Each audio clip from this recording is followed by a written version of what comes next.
In this video, I'm going to teach you how to add a hyperlink in Elementor. In order to do that, first head over to elementor.com and then click on this Get Started option right here, or click on this Login option right here if you already have an account. You can also head over to wordpress.com and click on this Get Started right here in order to create an account, or if you already have one as well, click on this Login.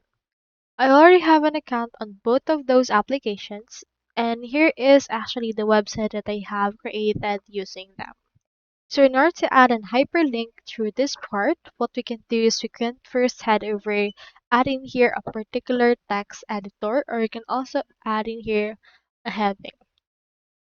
So for example, let's utilize this text editor widget and add it right here.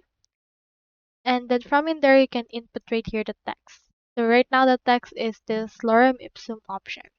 For this case, you can just locate the actual part that you want to add a hyperlink. For example, let's add a hyperlink to this look to snack. Just select it. And from in there, you should be able to see here this insert/edit link option, or you can also click onto the Control K on your keyboard. Let's head over and click on this.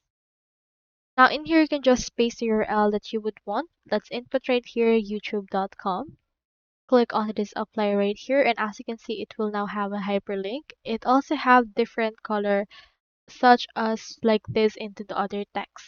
Once you're done, head over and click on this publish option right here.